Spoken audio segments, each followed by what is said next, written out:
안녕하세요. 어 원래 이제 저희 저번 주에 기출 분석 해설을 끝내 드렸고요. 이제 곧 이어서 합격 전략을 이어서 하게 되었습니다. 일단 어 사실 지금 원래 합격 전략은 저희 1차 합격자 발표 나고 나서 하는 게 좀 더 정확하지만, 지금 이제 올해 시험을 보지 않으신 내년도 대비하시는 분들에게는 한시라도 빨리 어떻게 공부를 하는 것이 나은 것인지를 알려드리는 게 좋을 것 같아서, 제가 이제 1차 합격 발표하기 전이지만 저번 주에 분석했던 올해 기출 문제 분석을 통해서 대략적인 예상 컷을 좀 분석을 해 보고요. 거기에 따라서 이제 올해 기출 문제에서 역시 또 우리가 또 유념해야 되는 그러한 이제 시험에 중시할 점들이 또 생겼습니다. 거기에 대해서 한번 지금 간략하게나마 분석을 해 보도록 하겠습니다. 오늘 날씨가 굉장히 추운데, 네, 우리 인터넷으로 인제 대신하기 때문에요. 직강 말고요. 그래서 아마 대부분 지금 유튜브 채널로 인제 바로 접속을 하고 계실 겁니다. 일단 반갑습니다. 네. 저는 최연식이고요. 네. 자, 일단 뭐 거창하지만 내년도 23 학년도 합격을 위해서 인제 여러분들이 인제 어떤 대비를 좀 해야 되는지를 제 나름대로 인제 분석을 좀 해 봤습니다. 자, 올해 시험을 마쳤는데 제가 느낀 소감 중에 하나는, 올해 시험 문제, 올해가 인제 22 학년도 대비죠. 그리고 작년도 21 학년도 대비, 그리고 이제 그 전년도까지 했을 때 문제가 이제 단순하게 주관식 서술 기입형에 대한 단순 패턴 문제가 아니라 예전 객관식 문제들을 취합하면서 굉장히 인제 좀 파편화된 상태에서 세부적인 내용들까지 접근을 하고 있다. 그러니까 단순 암기는 이제는 옛날 말이고요.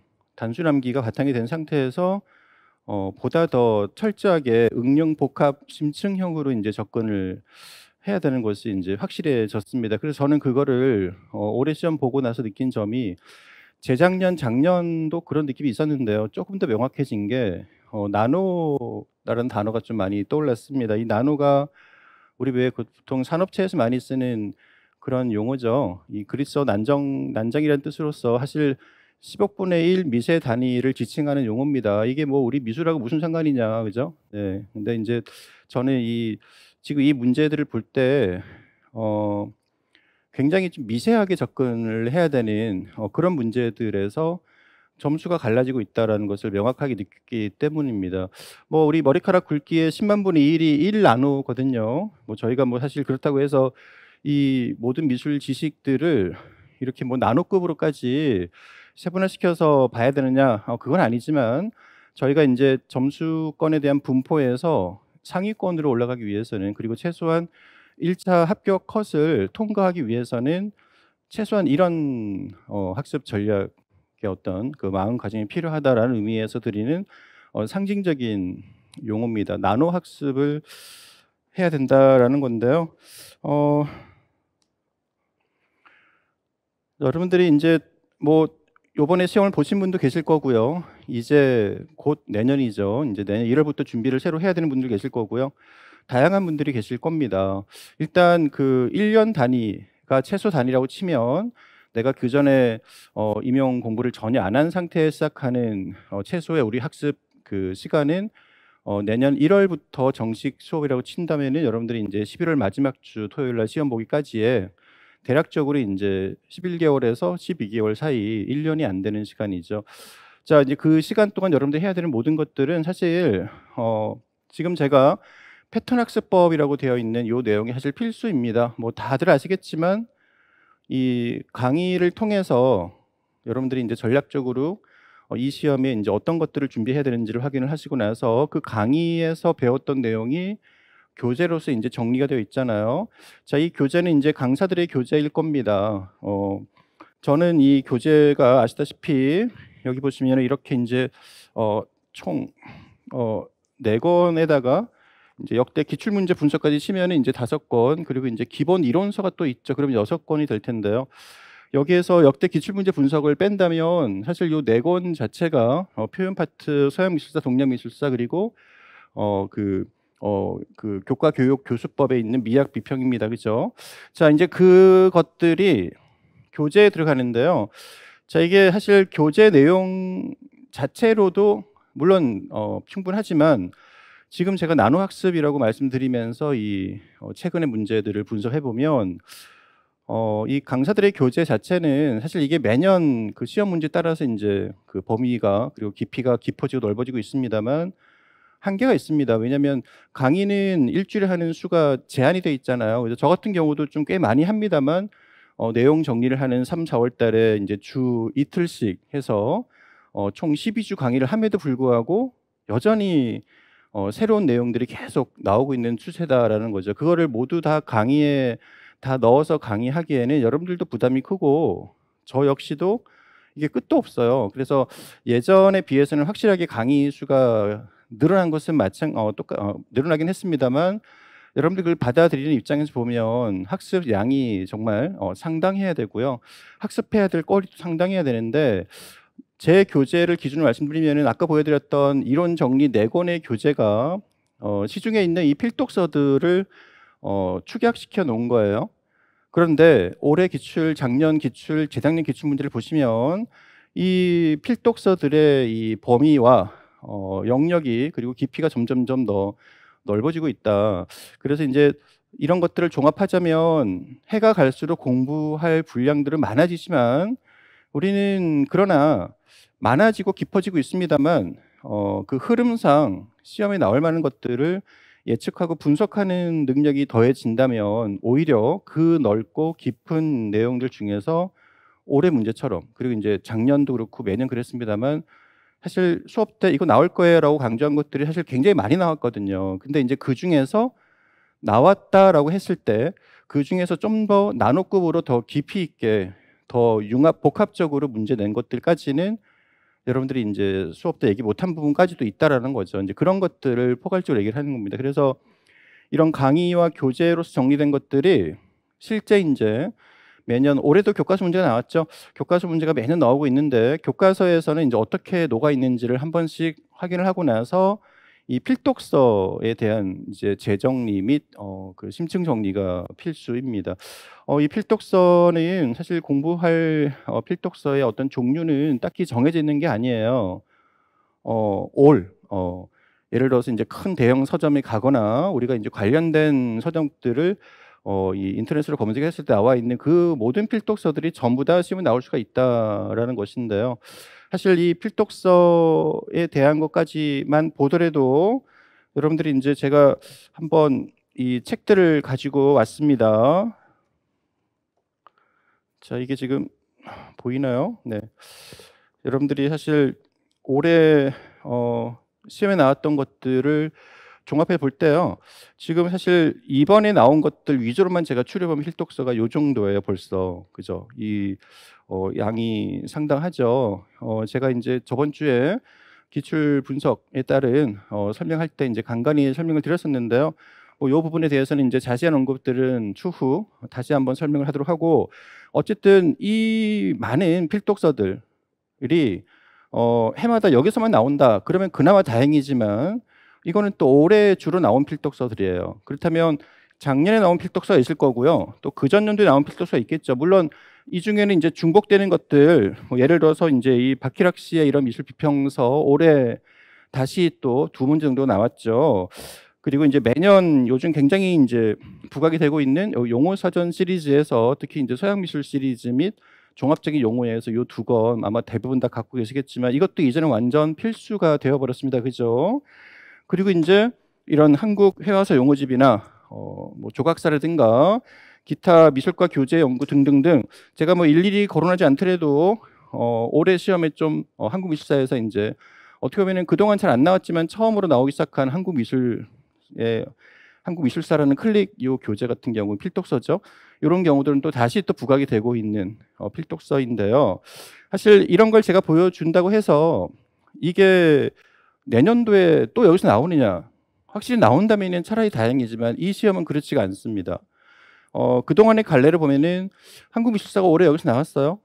그러면은 내년에는 한국 미술사가 여기서 안 나오고 다른 데서 나올 가능성이 높다. 이렇게 보시면 되죠.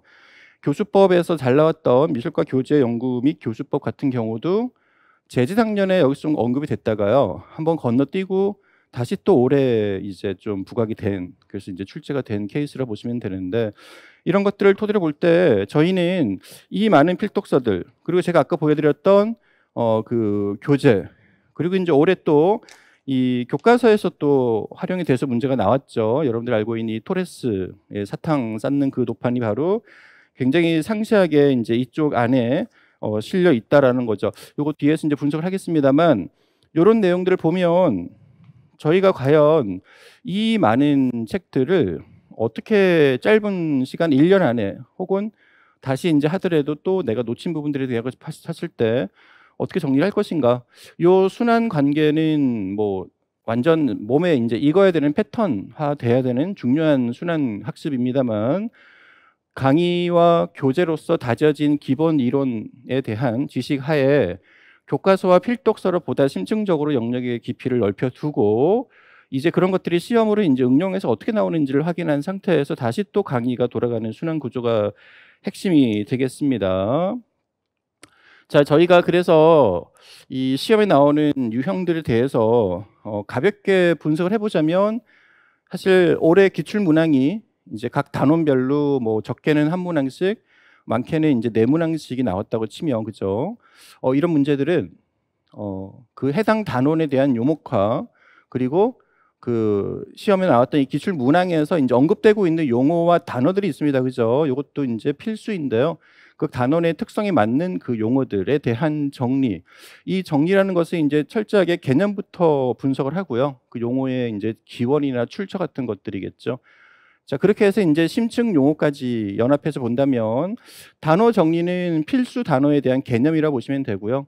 거기에 관련된 심층 용어. 그래서 이제 저는 이게 깔때기 모양의 이런 것들이 녹아서 이제 문제가 되는데, 제일 밑에 깔려 있는 게 이 심층 용어라는 부분을 잘 보셔야 된다는 거죠.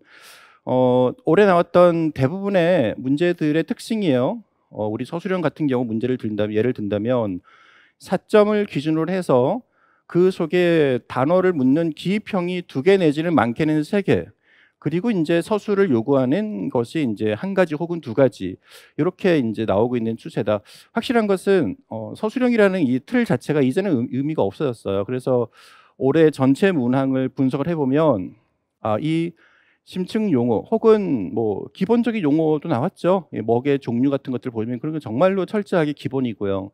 작년에 나왔던 이 그룹법이나 뭐 이런 몰골법도 정말로 기본 단어들이거든요. 이제 그런 것들까지 볼 때 문항이 출제될 때는 결국 특히 올해까지의 흐름으로 봤을 때 이 단원에 대한 지식들에 대한 정리가 전반적으로 요목화로 정리가 된 상태에서 이 단어에 대한 심층 용어까지도 봐야 되는 것이 이제 확실해졌다라는 거예요.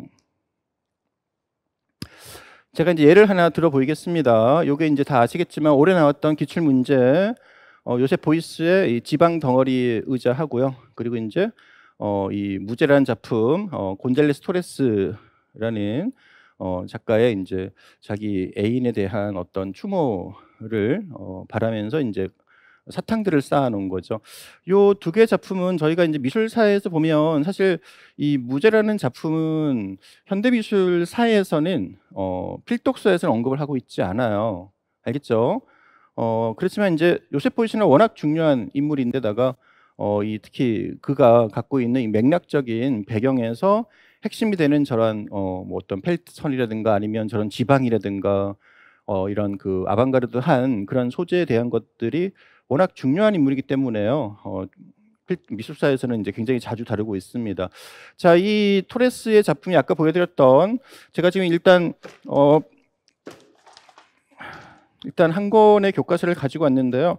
요 교과서에서만 있는 것이 아니라는 거죠. 뭐 아시겠지만 제가 이제 교과서 분석을 할 때 여러분들에게 그런 말씀을 드립니다. 이 교과서, 자 여기를 클로즈업 해 볼 수 있을까요? 보시면은 이제 요 부분이죠. 해서 이제 똑같은 요 작품이 여기 밑에 장황하게 인제 상세하게 설명이 되어 있습니다. 근데 인제 이 토레스의 작품은 사실 제가 수업 때도 말씀드렸는데요. 이 교과서에서 여기만 이 교과서가 미술 감상과 비평이죠. 미진사 요 교과서뿐만이 아니라 최소한 대여섯 군데에서 같은 언급을 하고 있다라는 점에서 교과서 분석에서 강조하고 있는 첫 번째 중시점 하나, 교과서 최소한 두 군데 이상에서 똑같은 내용을 도판들을 다루고 있다. 정리를 꼭 해야 된다고 했었는데요. 인제 올해 이 도판만 나온 것이 아니라 이 밑에 있는 이 관람자의 참여 방식 및 작가의 의도까지 해서 교과서에 있는 내용을 그대로 해서 출제가 되었습니다. 물론 저는 그런 것들을 문제풀이를 통해서 평상시에 단원별 문제풀이 및 모의고사를 통해서 또 출제를 해드렸기 때문에 이제 적중 문제라 보시면 되겠죠. 자, 이제 이 도판들 하나를 보면 사실 이게 나노급이라고까지 할 수 있느냐라는 건데, 저는 이제 공부를 접근하는 전략에 대해서 이제 설명을 하고자 하는 거예요. 미술사적인 문제, 그리고 그 미술사에서 의미 있는 이 작가의 단순한 도판에 대한 특징만이 아니라 여기 나와 있는 이제 사회적 조각이라는 개념, 이건 또 역시 교과서 및 용어 사전에서 다루고 있는 요셉 보이스만의 또 심층 용어라고 볼 수 있겠습니다.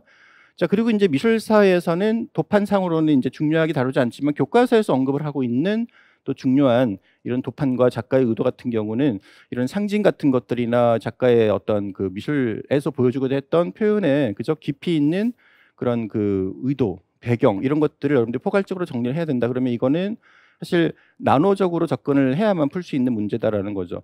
이 평상시에 대비할 때 미술사만 볼 것이 아니라 미술사에서 나와 있는 그 작가에 대한 관련 용어들, 그리고 비슷한 맥락에서 교과서에서 또 설치급으로 다루고 있는 작품들이 있다면 또 융합 정리를 해야 된다라는 의미에서 요 문제를 보시면 아시겠지만, 여기에서 이제 우리는 이렇게 이제 기출 A형 11번 지금 방금 봤던 그 도판입니다에 대한 나노 학습으로 볼 수 있는 것이, 일단은 기본이 되는 것은 서양 미술사 교재에 대한 정리예요. 그래서 요셉 보이스라는 작가에 대한 여러분들이 미술사 교재에서 어느 정도 그동안 기출이 됐었던 플럭서스를 비롯해서 그저 백남준과의 그런 유대성, 그리고 요셉 보이스가 갖고 있는 그의 아방가르드한 이런 그 특성들에 대한 정리가 됐다면, 주요 작품들 그리고 최근의 문제에 대한 그 심층 분석을 해보시면 아시겠지만, 단순히 작품의 표현 특징을 묻는 것이 아니라 이 작품의 상징, 작가가 쓴 이 재료의 의미,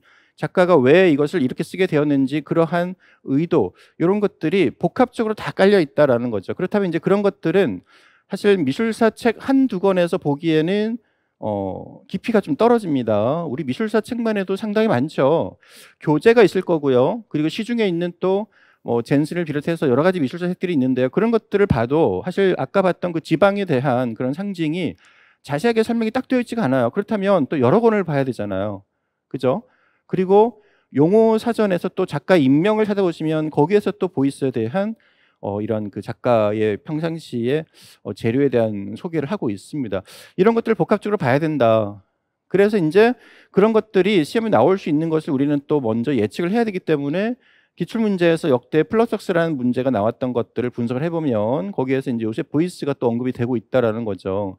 그래서 방금 전에 그 문제는 미술사 교재에서 필수로 정리를 하되, 그 필수로 정리한 상태에서 그치는 것이 아니라 거기에 관련된 이 작가만의 특성, 용어들, 심층적인 용어들을 용어 사전이든 기타 필독서들이든 종합적으로 정리해서 인지를 하고 있어야 되고요.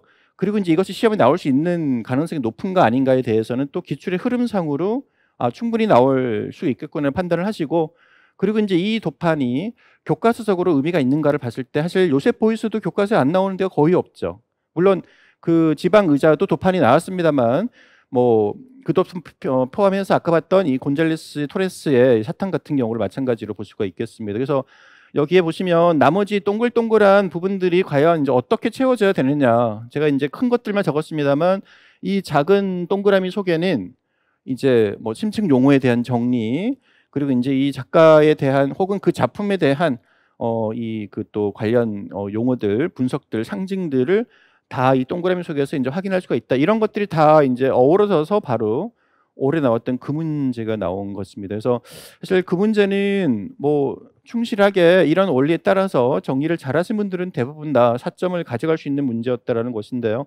저희는 작년도 문제, 재작년도 문제에서 서양미술사의 현대미술사 문제를 보시면 항상 이 틀에 의해서 갖추어져 왔어요. 그래서 여러분들 그런 것들도 한번 좀 유념해서 좀 봐야 된다라는 것이에요.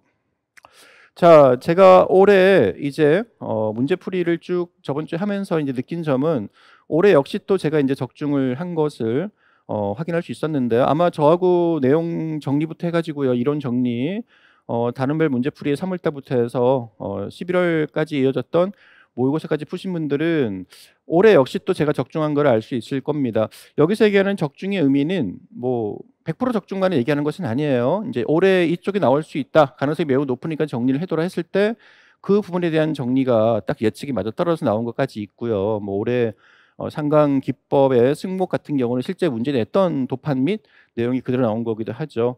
그래서 올해 문제풀이 및 제 교재에서 그 미국 낭만주의에 있는 비어스타트의 그 도판을 비롯해서, 그죠? 저희 이제 절파에 나왔던 그 세 개의 도판이 그대로 또 페이지에 순서 그대로 나와 있잖아요, 그죠? 이런 부분들은 평소에 기본서, 제 교재에 있는 제 4권짜리 그 이론서에 대한 정리가 얼마나 다져져야 되는가를 우리가 확인할 수 있다라는 것입니다. 일단 올해 적중한 거 한번 좀 설명을 좀 드리고 갈게요. 금속공예 상강기법에서 승목기법. 자, 제가 문제는 따로 올리지 않습니다. 여러분들이 이제 기출 분석한 내용을 한번 보시고 문제지를 다 갖고 있을 테니까. 자, 이 토레스의 사탕 설치 미술도 역시 문제풀이 냈던 그 내용 그대로죠. 요셉 보이스에 대한 용어 중에 사회적 조각, 그리고 이제 수업 중에는 제가 펠트선이나 지방이 어떤 의미가 있다라고 해서 그가 이제 전쟁에서 죽음을 맞이했을 당시에 이제 자신의 생명을 살려준 원주민에 대한 관련된 소재라는 점 설명을 드렸었고요. 또 제가 문제풀이에서 범간의 계산 행료들을 딱 제시를 한 상태에서 그 작품에 대한 표현 특징 및 구도 같은 거 설명을 드린 적이 있는데 역시 그 부분이 그대로 나왔고요. 물론 이제 저희 시험에서는 계산 행료도 단독 문제가 아니라는 점, 여기에서 여러분들은 이제 제가 의미하는 100% 적중을 사실 그저 4점짜리 문항 중에서 그 2점은 100% 적중이잖아요. 그럼 그 옆에 있는 이제 이당이나 이소수 같은 경우는 또 제가 언급을 못한 부분이 있다면 여러분들이 이쪽 부분이 과연 아까 제가 앞에서 봤던 나노 학습에 의해서 나올 가능성이 있는가를 분석을 한다면 올해 중국 회화사 쪽에서 저희가 이제 그동안 너무 명청대, 특히 청대가 많이 나와서요, 충분히 그 앞쪽이 나올 수 있다라고 이제 대비에 대한 강조를 했었습니다. 그렇죠? 자, 뭐 팬톤 체어, 뭐 사출 성형, 하출 성형도 역시 그동안 플라스틱 성형이 한 번도 안 나왔기 때문에 작년부터 매해 강조해왔던 내용. 파슨스의 비평 단계, 문제 자체를 그대로 똑같이 낸 건 아니지만 이 비평 단계 4단계에서 이제 두 번째 단계인 표현에 대한 가로치기로서 굉장히 심플한 문제가 나왔습니다만 평상시에 냈던 문제들, 파슨스 혹은 그 외의 기타 비평 단계법을 강조했던 이런 교수법의 학자들의 단계들이 얼마나 중요한지를 매번 강조했기 때문에요. 정리를 잘해 놓으신 분들은 다 풀 수 있는 내용이었다라는 거죠. 뭐 칼리의 하드 엣지 회화 뭐 대부분 다 맞췄습니다만 역시 시험에서 하드 엣지 회화와 역대 모더니즘, 미니멀리즘 관련해서 아직 안 나온 도판이기 때문에 저희가 이제 준비를 해야 된다고 말씀드리면서 역시 같은 맥락에서 이제 헬렌 프랑켄탈러의 그런 상대적인 추상, 그죠? 네, 비교해 보시면은 차갑고 뜨거운 추상의 어떤 흐름으로 비교하는 문제들까지도 풀었었습니다. 자, 역시 이제 간접적으로 또 맞춘 것들은 이제 요거는 제가 문제 자체를 100% 똑같이 내지 못했으나 관련돼서 이제 낭만주의 쪽으로 혹은 미국 낭만주의에 대한 문제를 내면서 비어스타트 강조했던 점, 모의고사 문제에서 이제 애니메이션 종류에 대한 것들 역시 중요하다, 나올 때가 됐다고 했었는데요. 그때 이제 핸드메이드 애니메이션 그 문제에 있는 그 도판은 굉장히 난이도가 높은 도판입니다만 시사적인 도판이었죠. 거기에 관련해서 그 답지에 보시면은 이제 이러한 그 다이렉트 애니메이션에 대한 기법 설명이 있는 그 부분이 이번에 도판과 함께 나온 거예요. 사실 답 정리를 좀 하신 분들은 스크래치 온 필름이나 이런 것들을 이제 적을 수 있지 않았을까 싶지만 사실 이게 문제로 딱 나간 상태에서만 여러분들이 암기를 하는 버릇이 있기 때문에요. 거기 관련된 지문이나 이 답에 설명된 부분들도 꼼꼼히 좀 정리를 해라고 분명히 강조했었는데요. 좀 그런 부분들을 좀 심층적으로 정리를 좀 하는 습관을 들이신 분들이라면 글쎄요, 뭐 또 작년에 올해였죠. 5월달에 이런 다이렉트 애니메이션 정리를 전시 한번 크게 했었잖아요. 시사적인 문제로서 좀 관심 있게 보신 분들은 아마 그 문제를 풀 수 있지 않았을까. 물론 대부분 다 틀렸습니다만. 자, 이상범의 그 근대 동양화 문제들도 역시 중요하다라고 강조했던, 그래서 올해 역시 한국미술사가 나올 수 있는 부분은 근대미술 쪽 가능성이 있다. 물론 근대미술에서는 동양미술사보다는 차라리 건축 쪽을 강조하긴 했었습니다만, 이 근대 동양화 쪽도 어쨌든 저희가 이제 대비를 했어야 되는 내용이기 때문에요. 그런 부분들, 애플랜드의 지식 통합, 사실 좀 약간 난이도가 어렵게 나왔습니다만, 우리가 그 제시된 네 가지의 인지유연을 포함한 이 지식 통합에 관련된 내용에서 이제 작품, 그 미술 작품이라는 그 부분을 가로치기를 한 건데, 역시 마찬가지입니다. 애플랜드 중요하다라고 이제 문제로 드렸었는데, 딱 그 문제 자체에서 가로치기 한 그 답을 끄집어내려면 이 자체를 중요하다라는 강사 및 교재의 핵심적인 내용에서 올해 가능성이 있는지에 대한 기출을 분석하고 나서, 그렇다면 이제 강사가 이런 문제를 냈어요. 그러면은 관련해서 그 표 내용들을 다시 한번 외워두거나 하는 이런 접근법이 제가 얘기하는 나노 학습에 대한 접근이다라는 거죠. 관련된 응용 문제들까지 확산해서 암기를 해라. 자, 법수사 팔상전 역시 문제는 드렸습니다만 딱 올해 나왔던 바로 기틀 구조라는 것까지는 내지는 않았었죠. 그렇기 때문에 이제 100% 적중 아닙니다만 팔상전 자체에 대한 문제 의미는 나갔었잖아요. 대신 이런 문제도 마찬가지입니다. 올해 한국미술사에서 이제 석탑 건축 쪽이 나올 가능성이 매우 높다라고 해서 역시 마지막 콕 집어 정리할 때 찍어 드렸었는데 이제 그 부분이 나온 거죠. 예상대로 나왔고요.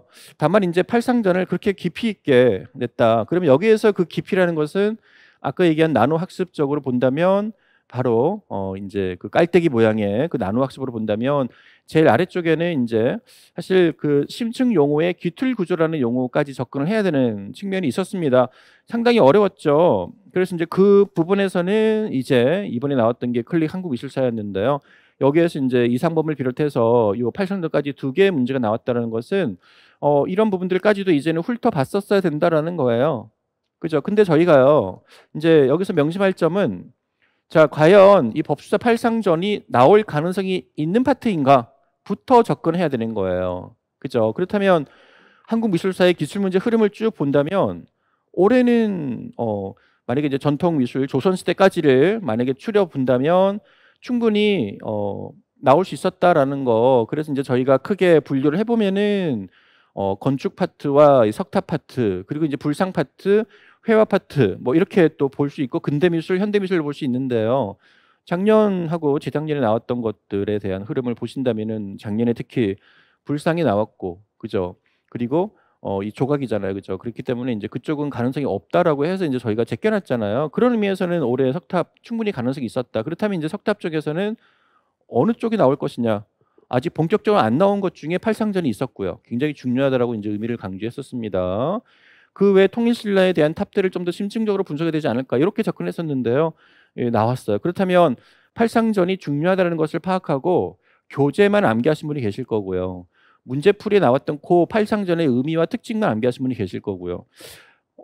나노 학습을 가거나 메타인지 학습까지 했다면 내가 좀 더 이런 문제의 흐름상으로 더 심층적인 부분까지 나오는구나라는 그러한 그 예측을 하고 하는 공부하는 습관이 평상시에 있었다면, 관련 서적들 중에 이 클릭 한국미술사는 예전에 어떤 그 필터수 종류를 보면은 굉장히 아주 그 난이도가 높거나 가능성이 굉장히 낮은, 뭐 좀 중요도가 떨어지는 그런 필독서는 아니었어요. 보통 다 집에 한 권씩 갖고 있단 말이에요. 그렇다면 이런 부분들을 관련해서 찾았다면 이제 거기에서 이제 우리는 귀틀 구조라는, 그리고 이제 그 사천주가 어떤 역할을 하는지 그대로 나와 있거든요. 그렇다면 이제 그거를 한번 다시 내가 볼 수 있었느냐 아니냐, 그 부분까지 접근을 하느냐 못하느냐가 바로 제가 얘기하는 나노급 정리입니다. 그래서 사실 내년에 공부를 하실 때도요, 저는 그 부분은 분명히 필요하다고 봐요.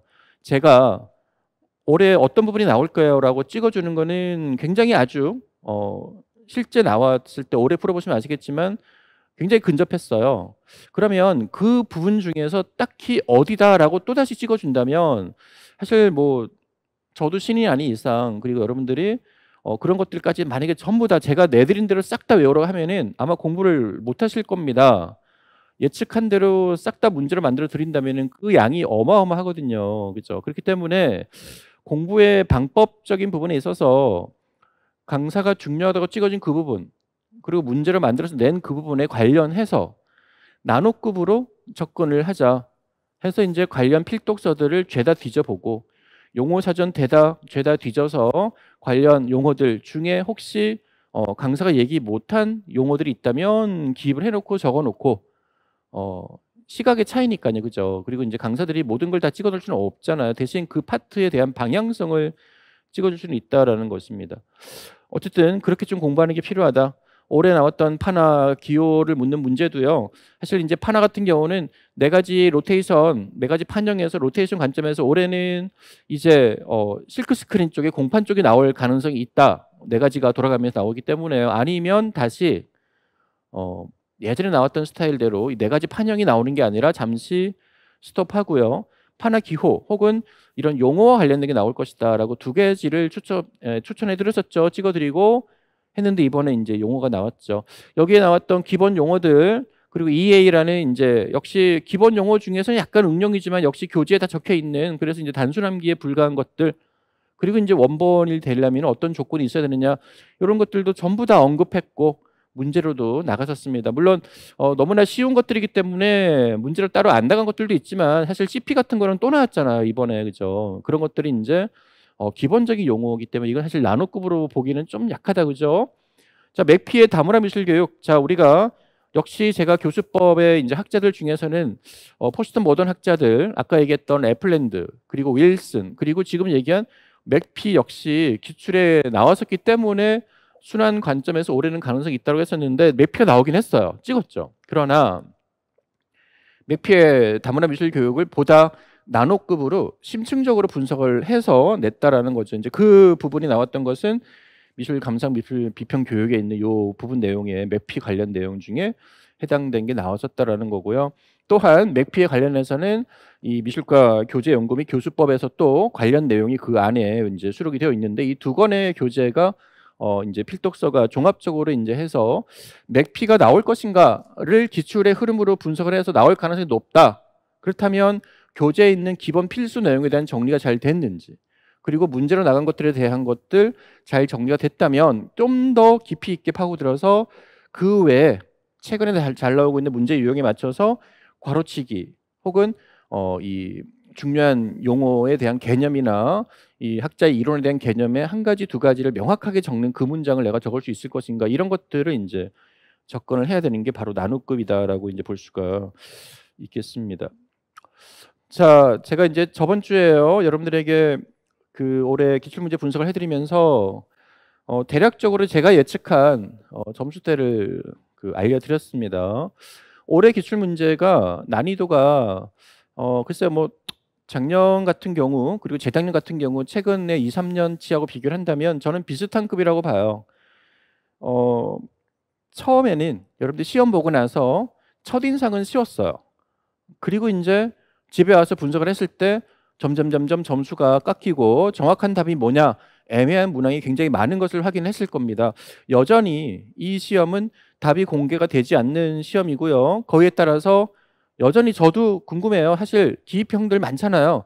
그 정확한 답 어디까지 채점을 해줬느냐를 보고 싶은 마음이 확실합니다만 나름대로 이제 물채점과 칼채점일 때 이 단어는 이 기입형의 답은 이 서술형의 답은 어떻게 매겨질 것 같다라는 저만의 이제 첨삭의 노하우를 통해서 이제 한번 점수를 가채점을 매겨드린 분들이 많이 계실 겁니다. 그런 것들 종합했을 때 올해 전공미술 난이도는 작년급으로 상 플러스 제로 마이너스를 본다면 상에서는 약간 그래도 하위권이었다라는 거죠. 그러니까 우리 그 작년도 1차 컷이 상당히 낮았죠. 올해는 그 1차 컷과 비슷하거나 조금 높아지는 정도일 겁니다만 저는 비슷하다고 봐요. 각 문항별로 하에서부터 상이 혼합되어 있다.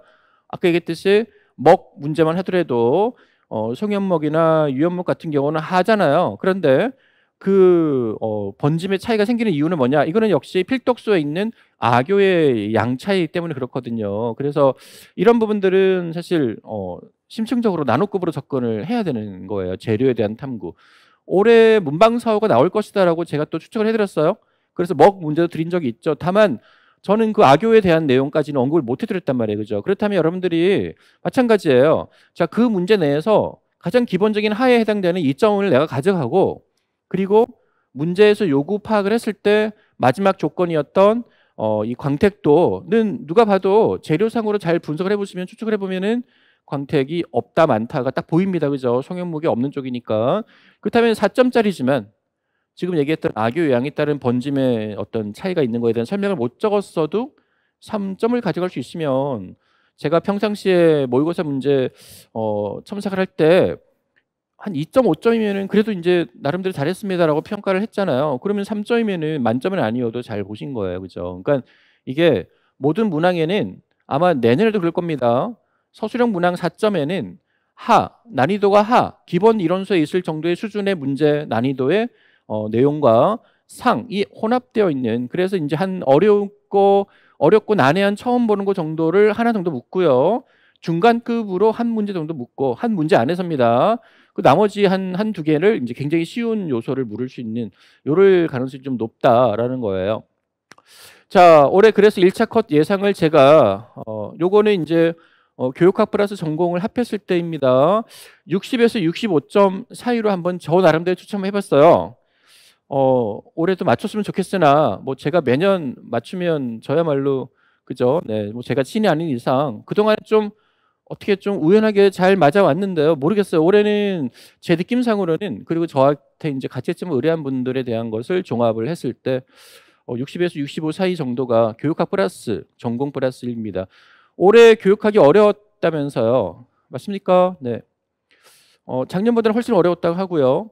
뭐 저한테 여러분들이 교육학 점수에 대해서 상담을 자세히 하지는 않았어요. 그냥 몇몇 분들의 어떤 전반적인 소감으로 봤을 때는 작년이 좀 쉬웠으니까, 작년에는 만점도 많이 나왔잖아요. 19점. 그죠? 대부분 18, 19점인데 올해는 그거보다는 훨씬 어려웠다라고 합니다. 여러분들이 아마 같은 생각이라면 교육학에서 뭐 어떤 분은 12, 13점도 얘기하시던데요. 13, 15, 16, 17이면 잘 봤다 얘기하는 평이던데, 그렇다면 올해 교육학을, 이거는 이제 제 개인적인 판단이에요. 만약에 이제 여러분들이 교육학을 직접 시험 보신 분들일 테니까 교육학이 14, 15점 정도의 이 컷이 혹은 평균이 형성이 된다면, 잘 본 분들하고 너무 못 본 분들을 일단 열애하고 생각하세요. 전반적인 컷으로 볼 때 전공의 컷은 46에서 50 정도가 아닐까라는 거예요.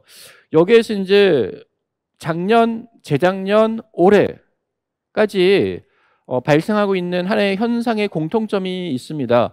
이제 전공이 50점을 넘었다. 그러면 난 잘 본 거예요.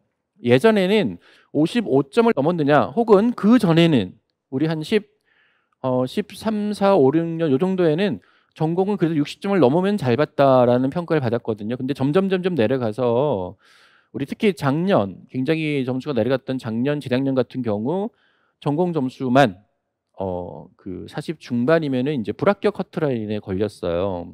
그래서 지역별로 여기 있는 46에서 50은요. 예를 들어서 이제 서울 같은 경우는 항상 매년 컷이 가장 높았으니까 50을 약간 상회할 수도 있어요. 커트라인이. 그렇지만 제가 채점을 해보니까 의외로 쉬운 것들에서 실수를 많이 했고요. 애매하게 좀 많이 적었어요. 쉬운 것들에서도. 그리고 어려운 것들을 이제 같이 못 적은 상태에서 의외로 서울권 정도면 굉장히 고득점자들이 많이 몰리는 지역이어서 사실 컷이 좀 높아야 되는데, 아마 제가 보기에는 작년하고 비슷하거나 1, 2점 정도 살짝 높지 않을까. 그거는 이제 변수가 교육학이 좀 더 내려갔고요. 전공은 제가 작년에는 한 48점대까지 봤을 거예요. 그 저기 40, 한 5에서 48까지. 그거보다는 살짝 올라갔죠. 그렇게 본다면은 이제 올해 전국적으로 이제 예를 들어서 이제 뭐 그죠? 그리고 이제 뭐 대도시, 광역시 이렇게 봤을 때 높은 쪽은 교육학 플러스 전공이 65 정도, 낮은 쪽은 60이나 아니면 작년처럼 57, 8까지도 나올 수도 있다라는 거, 저는 이제 그렇게 역시 봅니다. 올해는 틀리겠죠? 네. 뭐 제가 뭐 매년 꼭 맞춰 오니까, 그죠? 뭐 제 추측이 어떻게 맞아가는지는 이제 저는 여러분들 쓴 거를 최대한 여러분들의 이제 시각에서 보고 아 요거 실수라면 이렇게 했겠지라는까지 제가 보이기 때문에 그래요. 왜냐하면 저는 첨삭을 매주 해오잖아요. 그거를 제가 지금 벌써 몇십 년째 하고 있잖아요. 첨삭만 제가 한 게 언젠데 노량진에서 제가 첨삭을 제일 먼저 했다는 거 아시죠? 그래서 2001년 그죠? 2000년 그때도 다 주간식이었잖아요. 그때도 전부 다 첨삭이었고요. 97년, 98년에 처음 임용고시 할 때도 전부 다 주간식 문제였거든요. 그래서 그때부터 첨삭을 해오다 보니까 여러분들 거를 첨삭을 안 해도 요거 분명히 이렇게 썼을 거야. 요거 가로치기인데 분명히 요 뒤에 문장을 썼을 거야. 여기 용어에서 분명히 이런 착각을 했을 거야. 등등이 어느 정도 보이는데 그게 좀 맞아 떨어지는 것 같습니다. 그래서 이렇게 예측 점수가 좀 비슷하게 가지 않나 싶은데요. 자, 뭐 사견은 잠깐 버리고요. 그래서 올해 전공미술컵 분포를 보면 상위권이 50점 초반에서 중반까지, 중위권이 40점 중후반인데요. 이거는 분포입니다. 여러분들 전체를 뭐 500명으로 치면 분포로 나누는 건데요. 아무래도 이제 중위권, 하위권이 제일 넓겠지만 컷은 이거랑은 또 별개예요. 아까 얘기했던 그거가 컷이고요. 이제 각 지역별로 여러분들이 이제 경쟁률 TO 이걸 보시고 과연 이제 경쟁률이 몇 대 몇인지 그리고 이제 1차에서 몇 명을 뽑는지를 잘 보면 아마 이 평균 점수가 아니기 때문에요. 위에서부터 이제 줄을 세우는 거잖아요. 교육학과 전공을 합친 점수를. 그렇기 때문에 중위권 점수였던 40점 중반 후반이 전공입니다. 여기에서 이제 교육학의 뭐 14, 15를 합쳐 보시면 아까 얘기했던 1차 컷이 나올 거예요. 그래서 올해는 어쨌든 컷은 아까 그 정도라고 보시면 상위권, 중위권, 하위권은 이렇게 아마 형성이 되지 않을까. 사실 뭐 하위권 같은 경우는 40점 중반 이하라고 적어놨습니다만 하위권 자체를 제가 논하는 건 별로 의미는 없어요. 왜냐하면 어쨌든 우리는 중요한 게 컷이니까. 그래서 붙느냐, 1차에서 이제 합격을 하느냐, 떨어지느냐입니다. 그래서 각 지역적으로 1등부터 1.5배수까지 순차적으로 줄을 세웠을 때 과연 이제 고득점자들이 얼마나 많이 왔을까? 그리고 그 온 사람들은 내가 틀린 요 답 혹은 내가 좀 애매하게 쓴 이런 답들을 과연 나 말고 잘 썼을까? 이렇게 분석을 해보면은 우리는 다 같은 공부를 해왔던 사람들이에요. 강사들은 달라도 같은 코로나를 겪으면서 굉장히 힘들게 공부를 해왔기 때문에요. 비슷하게 썼을 거예요. 물론 그 와중에 아까 제가 얘기했던 그런 나노 학습에 대한 혹은 이 철저하게 좀 심층 용어들을 좀 더 철저하게 분석을 해서 쓰신 분이 계시겠지만 대부분은 나랑 비슷하게 애매하게 썼지 않았을까라고 생각을 하시면 차라리 마음이 편합니다. 자, 이게 이제 그래서 이제 올해 제가 아직 발표는 안 났잖아요. 이제 그동안 18학년도, 19학년도, 20학년도, 21학년도 이제 올해 시험이 22학년도니까 요 각각의 마지막 부분은 전부 다 이제 퀘스천입니다. 정확하게 몰라요. 아까 제가 분석을 한 것은 이제 60 초반에서 60, 그러니까 60점대에서 60 중반까지 될 것이다라고 했는데요. 자, 이제 이렇게 그동안의 흐름을 1차 컷만 분석을 해봤습니다. 사실 저희가 2차 컷은 크게 의미는 없어요. 왜냐하면 제일 어려운 게 1차 합격이에요. 1차 합격이 제일 어렵잖아요. 2차 합격은 합격한 1.5배수에서 0.5배수만 이제 불합격되고 1배수 안에 들면 되니까 경쟁률이 굉장히 낮아지잖아요. 거기다가 이미 전공 점수가 이제 판가름이 난 상태에서 2차 시험 세 종목, 그죠? 면접, 수업 실현, 지도안 그리고 실기로 나눠지는 거라서 중요한 거는 1차를 통과하느냐 못하느냐예요. 그래서 이제 가장 중요한 게 1차 컷인데 사실 저희가 18학년도까지 여기서 18학년도라는 것은 17년 12월 달 시험입니다. 그죠? 그때까지가 이제 일반적으로 좀 전공 미술하면은 나 50 중반 후반 60 넘었어 이렇게 이제 좀 잘 보신 분들이 얘기를 할 때였습니다. 그래서 60 넘은 사람들이 좀 많이 나왔던 그리고 이제 한 50 중후반 이런 사람들이 이제 전공 점수를 받고 교육학에서 17, 18 받으면서 이제 1차 컷이 한 70점 이상 혹은 60 후반대로 형성되는 그때인데요. 이제는 정말 옛날이여입니다. 그래서 이건 저는 제 입장에서는 이게 이렇게 되겠구나라고 이제 점점 흐르는 게 확실히 보이는 게요. 그 다음 해 그죠? 그 19학년도에 굉장히 어려워졌잖아요. 굉장히 아주 점수가 내려갔습니다. 서울이 63, 그죠? 경기가 59.33, 그죠? 인천도 63 이렇게 되었는데 요때 정도만 어렵게 낸 게 아닌가 싶었지만 그 다음 해 19학년도 즉 18년 겨울에 67.33, 뭐 4점밖에 안 나갔네요. 올라간 게 여기 63.3 역시 4점이고요. 64 비슷하죠. 그리고 여기는 대전은 오히려 내려갔어요. 이제 TU 같은 또 변수가 있습니다. 62라고 돼 있는데요. 이렇게 되다가 이제 작년이었죠. 올해는 아직 발표가 안 났으니까 21학년도 즉 20년 겨울에 서울이 66 거의 비슷하죠. 경기가 61 그리고 인천이 62 그죠? 거의 비슷합니다. 언제? 이 3년 최근에 3년치가 거의 비슷해요. 대전 역시 마찬가지고요. 요 다음 파트에 보시면 이제 나머지 지역입니다만 부산, 대구, 광주, 세종까지 있는데 제가 뭐 용량 관계상 나머지 이제 그 뭐 예를 들어서 이제 도 그죠? 네, 남도, 북도 이런 도들은 일단은 넣지는 않았습니다만 여기에 준해서 이제 보시면 될 것 같아요. 부산 같은 경우 마찬가지 입장에서 이제 그 3년 전에 비해서 그죠? 4년 전에 비해서 요 3년이 이제 현격하게 낮은 걸 볼 수가 있습니다. 대구 역시 마찬가지고요. 공통점들이 있죠. 어때요? 확연하게 1차 컷이 교육학 플러스 전공의 1차 컷이 60 초반을 형성하거나 심지어는 50 후반을 형성하고 있다. 50 후반이면 대체 몇 점을 받았다는 얘기겠죠? 전공이 예를 들어서 전공을 40 중반을 받고요. 교육학을 12, 3점 받았다는 얘기잖아요. 그래야 50 후반이 될 텐데 그죠? 한 13, 14? 그죠? 그렇다면 이제 교육학이 만약에 좀 쉬워서 17점이나 18점 이었다고 치면은 전공이 40 초반이었다는 얘기예요. 전공이 40 초반이다? 정말 상상할 수 없는 시험 난이도였습니다. 그죠? 난이도는 문제 자체가 어려운 것도 있지만 여러분들이 굉장히 헷갈릴 수밖에 없는 헷갈릴 수밖에 없게 쓰는 이렇게 이제 애매하게 쓸 수밖에 없는 그런 문항들이 많을 때도 난이도가 높아졌다고 얘기를 합니다. 그러니까 얼핏 보면 문제는 쉬워요. 근데 굉장히 아주 구체적이고 나노한 구체적인 어떤 내용들의 미세적인 문제들을 물었다라고 했을 때 대부분은 그 언저리 직전까지만 암기를 했단 말이에요. 그럼 거기까지 몰랐으면 나한테는 어려운 거잖아요. 문항 자체는 쉬워도. 그죠? 이런 게 바로 나노 학습이다라고 볼 수 있겠습니다. 그래서 어쨌든 이 최근을 보시면 특히 작년 세종이 61.6, 그죠? 광주가 57, 대구가 58, 부산이 62 이렇게 본다면 그죠? 이게 과연 1차 기출이 그죠? 교육학을 이제 평균 점수를 받았다고 치면은 전공이 이제 얼마나 어려워졌나를 우리가 확인할 수가 있다라는 거예요. 그래서 저는 올해도 이제 요 5번째가 이제 이번에 결과가 나면은 붙겠죠. 아마 60 초중반 그렇지만 서울이나 뭐 역대 좀 약간 점수가 높았던 지역들은 60 중반까지 가지 않을까. 서울은 뭐 66보다 과연 높아질지 교육학이 좀 더 쉬웠다면 올라갈 것 같은데요. 교육학이 더 어려워졌어요. 작년보다. 그래서 아마 비슷하거나 오히려 비슷하거나 올라가더라도 1, 2점 정도가 아닐까라고 생각을 합니다만 교육학이 변수예요.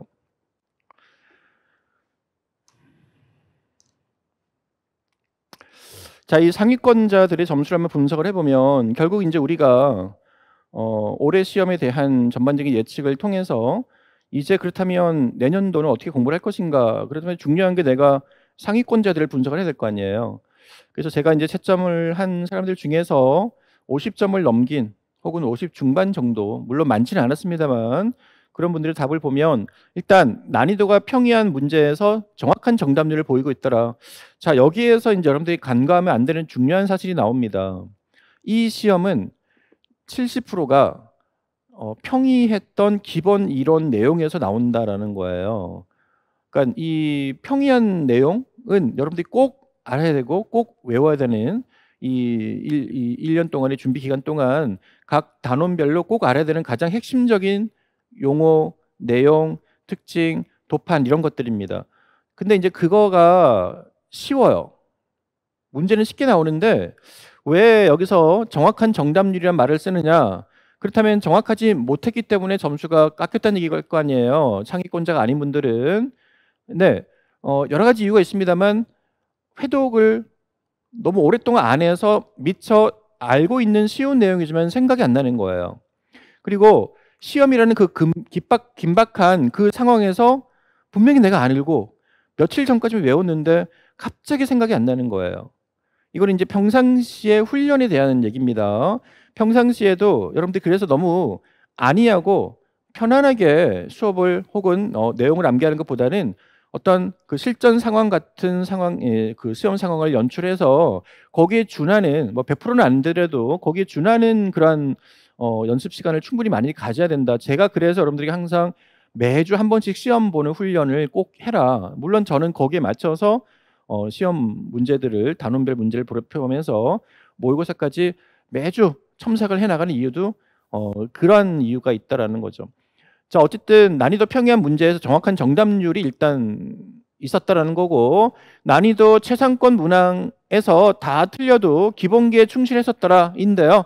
물론 상위권자들은 올해 같은 경우 난이도 최상위권 문제들에서 다 틀리지는 않았어요. 제가 이제 이건 좀 과장한 겁니다만, 대신 중하위권자들에 비해서는 정답률이 굉장히 높았습니다. 그렇지만 아주 어려운 것들은 같이 틀렸다라고 본다면, 예를 들어 귀틀 구조 이런 것들은 다 틀렸어요. 싹 다. 상위권이든 누구든 간에요. 그렇죠? 그렇지만 뭐 어느 정도의 난이도가 좀 있는 그런 문항에서는 평상시에 내가 얼마나 이제 공부를 좀 더 구체적으로 했는가가 보이는 대목들이 있었어요. 예를 들어서 뭐 이번에 뭐 영국 낭만주의의 터너의 그런 작품에 그저 이 그 정치적 배경 쓰는 문제라든가, 아까 그 요새 보이스의 그 지방이 갖는 의미와 그런 의도에 대한 것들, 물론 대부분 다 잘 썼습니다만 조금 더 구체적인 내용들을 디테일하게 썼다, 이런 차이가 좀 있더라라는 겁니다. 자, 그리고 이제 실수 없는 기입과 서술 답 및 요구 파악의 정확성에서 또 어느 정도 좀 일치를 하더라라는 건데요. 이 시험은 철저하게 주관식 시험이기 때문에 요구 파악을 정확하게 하지 않으면 답을 가져갈 수가 없습니다. 문제에서 묶어 있는 그 요구, 가로가 어디까지인지, 여기서는 개념을 묻는 것인지, 혹은 여기서는 뭐 조형요소 원리를 기입해서 그걸 관련해서 표현 특징을 적어야 되는 건지, 아니면 다른 조건이 있는지 철저하게 여러분들이 암기를 한 내용들을 묻는 방식대로, 묻는 조건대로 쓸 수 있게끔 평상시 훈련을 해야 된다. 그래서 종합을 해보면 상위권자 분들이 특히나 유독 제 눈에 많이 보였던 것은요, 다른 것과의 차이점에서 많이 보였던 차이점은 특히 기입형 문항의 정확성에서 좀 더 점수들이 좀 많이 상승했다. 요거를 제가 좀 확인을 했었어요. 그래서 아까 제가 말씀드렸던 것 중에 기억나시죠? 네, 그 애플랜드의 지식통합성에서 이제 미술 작품이라는 그 단어가 있는 그 페이지를, 필독서 페이지죠. 한 번 더 내가 정리를 했느냐 아니었느냐, 그 차이로 보시면 되겠습니다. 그래서 이제 그런 부분들은 봤어야 된다라는 거죠. 결론은 그게 나올 것인가에 대한 예측은 제가 아까 말씀드렸듯이 올해 충분히 가능성이 있다고 했으니까, 그래서 여러분들이 나노 학습에 대한 이 중요하다, 나올 수 있다 싶은 부분들은 좀 더 필독서에 관련 내용들을 뒤져서 정리하고 따로 요약 정리해서 교재에 놓는다거나 아니면 서브노트에 다시 기입을 해서 또 외운다거나, 이런 학습이 필요했었다라는 겁니다. 자, 뭐 이제 원론적인 얘기들은 제가 좀 빨리 넘어가도록 할게요. 자, 그래서 이제 이 시험의 합격 순서는 어쨌든 1차를 합격해야 2차를 응시할 수 있는 조건이 됩니다. 그죠? 뻔하기 때문에요. 그렇다면 우리가 2차까지의 총, 그죠? 전체 그 시험 목록을 봤을 때 가장 중요한, 비중이 큰 것은 당연히 점수로 봐서도 그렇고요. 전공이 80점, 그죠? 전공이 가장 중요하다는 뜻이죠. 그 다음에 교육학, 그 다음에 실기, 그리고 이제 2차의 나머지 실연과 지도안, 그리고 이제 여기에 이제 빠져 있습니다만, 이제 제가 강의하는 부분은 아니기 때문에 면접, 이렇게 본다면 결국 실연, 지도안, 면접을 포함한 나머지까지 봤을 때 이 모든 것에서 가장 중요한 것은 아까 얘기했듯이 전공 교육학까지 포함한 1차 것인데, 그 중에서도 전공이 가장 여러분들의 합격의 당락을 결정짓는 중요한 부분이다라는 거죠. 자, 뭐 여러분들이 이제 내년 합격에 대비를 하기 위해서는 실기도 같이 유지를 해야 되기 때문에 여기는 간략하게만 설명드리겠습니다. 내가 이 지금 시국이 굉장히 좀, 그죠? 같이 모이면 안 되는, 거리두기가 좀 심화된 상태이기 때문에 과연 이게 내년까지 영향을 미칠 것인가. 우리가 작년 이맘때 제발 그러지 않기를 바랬는데 1년이 지나갔어요. 올해 초였죠. 올해 초. 그리고 지금 상황이 나빠질 것 같지는 않습니다. 그렇기 때문에 내년에도 아마 이럴 것이다라고 가정한다면 실기를 할 수 있는 상황이 굉장히 열악합니다. 물론 갈 수는 있으나 그죠? 이런 부분에서 이제 여러분들이 실기를 최소한 언제부터 내가 대비를 할 것인가에 대한 좀 전략을 좀 짜야 되는데요. 여러분들이 실기는 중위권을 유지하는 전략이 일단 필요하다. 물론 요거는 이제 개별적인 차이가 워낙 다양하기 때문에요. 중위권 유지 전략으로 가고요. 상위권까지 들려고 하지 마세요. 시간도 없고 내가 하위권이에요. 그러면은 하위권에서 조금 점수를 높여서 중위권까지 갈 수 있는 그러한 시스템만 좀 마련해 둔다면 어떨까라는 거고요. 자, 이론은 결국은 전공미술과 교육학 합격선을 넘어야 되는데 전공미술을 여러분들 목표를 50점으로 잡았으면 좋겠습니다. 이 50점은 아까 얘기했듯이 상위권이 될 수 있는 최하 점수예요. 그렇다면 올해 작년 난이도급으로 나온다면 내가 50을 넘기기 위해서는 그죠? 어느 선까지 접근해서 공부를 할 것인가. 그리고 교육학은 뭐 조금 어려우면 15점. 만약에 쉽다면 이제 18, 19점까지 가겠지만 이 정도 본다면 아마 통상적으로 내가 합격할 수 있는 점수는 전공은 50점을 목표로 최하 50점을 목표로 좀 잡아라라는 거고요. 자, 1차 컷과 2차의 최종 컷에 대한 이제 언급을 좀 하자면 자, 1차 컷이 상위권인 지역들이 있죠. 보통은 이제 수도권의 광역시들입니다. 그죠? 그리고 이제 부산, 대구, 대전 뭐 이런 큰 도시의 대도시의 이제 광역시들인데요. 이런 지역들 그 외에 이제 경기 같은 것들 수도권 쪽에 가까울수록 1차 컷이 좀 높은 지역입니다. 자, 2차 컷 중에 실기 비중이 좀 상위권인 지역이 이제 충남, 경기가 있고요. 최근에 이 실기에 대한 점수 비중이 좀 바뀌고 있으니까 잘 확인해야 되는데요. 어쨌든 보편적으로 이렇게 되어 있는데요.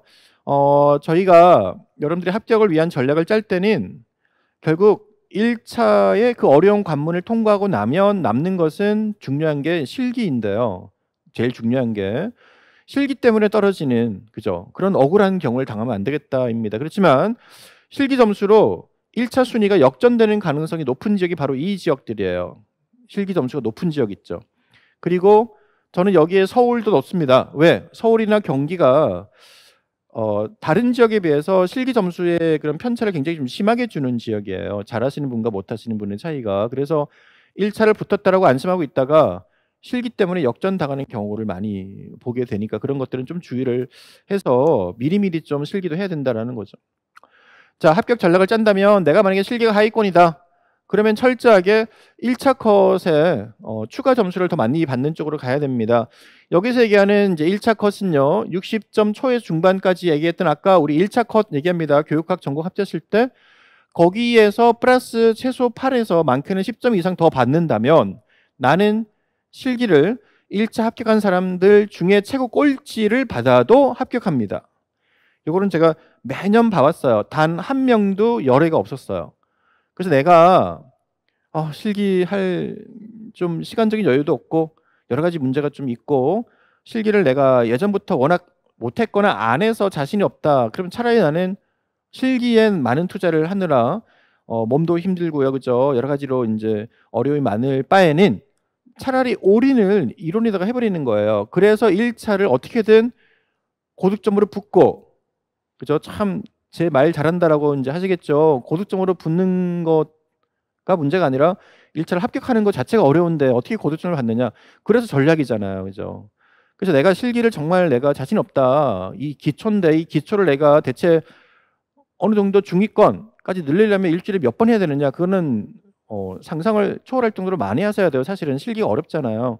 그렇다면 차라리 1차의 컷을 최소한 7, 8점 이상 높이 받는 전략으로 가자. 교육학 쪽이든 전공 쪽이든인데요. 점수 높이기 쉬운 것은 전공입니다. 그러면 1차, 2차에서 내가 실기를 꼴찌를 받더라도 나는 무조건 합격합니다. 알겠죠? 그래서 전공 고득점을 받아라. 작년 올해 기준 55점 이상 전공을 받으세요. 그러면 이제 교육학은 그냥 나머지 사람들과 비슷하게 받았다고 치면 내가 2차에서 실기 꼴찌, 면접, 실연 결상 안 하고 그냥 평균적으로만 얘기했다 하면은 무조건 100% 합격합니다. 그렇지만 내가 예전부터 실기는 정말 자신 있어요. 정말 오랫동안 수차를 해왔고 강사였고 뭐 기타 등등 나는 임용 준비를 좀 오래 하면서 주로 장수생 같은 경우 실기 잘하시는 분들 많죠. 이런 분들은 실기 점수 큰 지역을 응시하는 게 당연히 맞습니다. 그리고 TO가 많은 지역 그리고 이제 1차 컷만 통과를 해도 합격할 가능성이 매우 높다. 아까 얘기했듯이 2차 역전에서 이제 정말로 이런 사례를 많이 봤어요. 뭐 2차 에서 실기가 다른 사람에 비해서 이제 10점 이상 올려받는 거는 실기 잘하시는 분들은 굉장히 쉽거든요. 1차를 합격하고 온 사람들의 분포를 보면 실기의 차이가 되게 심해요. 실기의 스펙트럼의 폭이 되게 심하다고요. 아주 잘하는 사람, 아주 못하시는 분들이 막 섞여 있을 거예요. 근데 이분들의 1차 점수를 아무도 모르기 때문에 내가 만약에 실기가 상위권인데 1차를 정말 내가 문 닫고 들어갔어요. 1차 커트라인이 내 점수야. 내가 실기를 잘해. 그러면 거의 역시 100% 붙더라. 그동안의 사례입니다. 따라서 컷에서 2점 내, 내가 1차 컷이 내가 컷이거나 아니면 내 점수에서 한 뭐 1점, 2점 정도 플러스한 점수 아니면 내가 붙었다. 거의 하위권에 최하위권이죠. 근데 내가 실기를 상위권이니까 잘할 거 아니에요. 그러면 대부분 다 붙습니다. 요 전략은 여러분들 중에 본인 스스로 아실 거예요. 내가 지금 임용 와서 실기하는 수준 말고요. 내가 예전에 대학을 입시를 할 때 그때 내가 뭐 재수 이상을 하거나 정말로 내가 굉장히 좀 잘했다 이런 분들은 그 실력이 오랜 동안 좀 손을 놓았다 하더라도요. 금방 풀면 풀리거든요. 이제 그런 분들을 얘기하는 거예요. 이런 실기에 대한 어떤 그 상담도 수준 같은 거 제가 말씀드릴 테니까 저한테 필요하신 분들은 역시 상담 의뢰를 하시면 되겠습니다. 자, 이제 효율적인 학습 전략을 한번 종합적으로 말씀을 드려보도록 할게요. 제가 이제 총 5+1 전략으로 말씀을 드립니다. 6가지 전략보다는 5가지가 워낙 필수이기 때문에요. 이 필수에 플러스 1이 들어가는데요. 요거는 여러분들이 이제 올해도 역시 굉장히 중요하게 작용을 할 겁니다. 제가 작년까지는 요 나노 학습에 대한 얘기를 조금은 이제 안 드린 상태에서 5+1을 갔는데 올해는 이 나노 학습까지 가야 된다라는 말씀을 드리고 싶어요. 기본 이론을 정리하는 거 이제는 필수예요. 그리고 이 기본 이론을 잘 정리해 놓고 기억이 안 나서 못 쓰는 그런 우를 범하면 안 되기 때문에 저 기본 이론에 대한 이런 요목화와 반복 암기의 습관화도 역시 필수이다. 따라서 여기 첫 번째, 두 번째, 세 번째 기본 이론 필수 정리를 하되 요목화로서 하시면서 계속 해나가야 돼요. 그러면서 반복 암기를 해라. 이거는 주기가 중요합니다. 내가 정말 한 단어를 처음 보는 생경한 한 단어를 시험 보는 그날까지 몇 번이나 반복해서 볼 수 있는가 이거예요.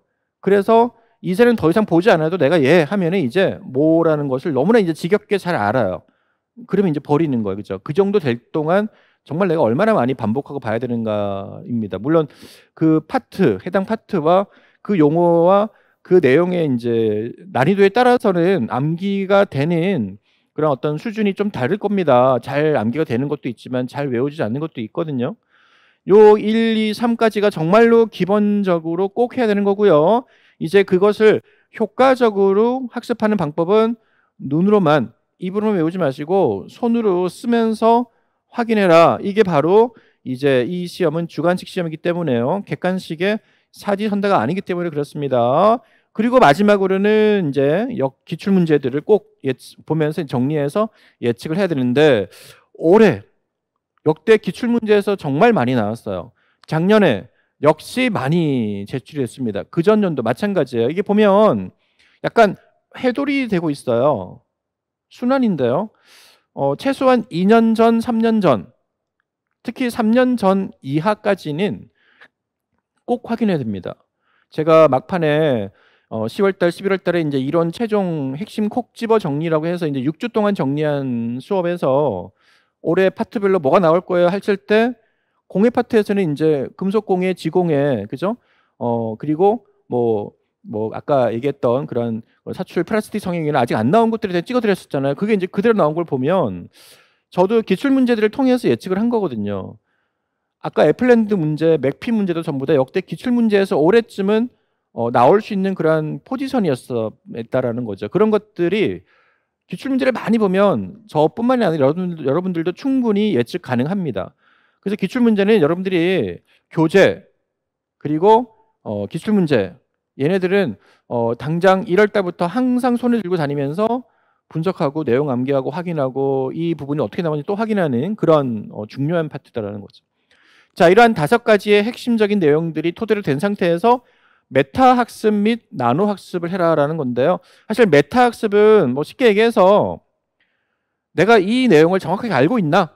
그리고 이런 것들이 문제 나온다면 어떻게 나올 것인가? 이거에 대해서 내가 알아야 된다는 거고요. 나노 학습은 그렇다면 그렇게 이렇게 나올 수 있어. 이렇게 나올 거야. 여기 이것 때문에 나올 수 있는 가능성이 높아라고 분석했다면 이 5가지 내에서만 공부할 것이 아니라 아까 얘기했듯이 그것이 녹아 있는 혹은 거기에서 이제 보다 확산 탐색을 했을 때 관련된 용어나 필독서 내용들까지 나노적으로 이제 접근을 해야 된다라는 것입니다.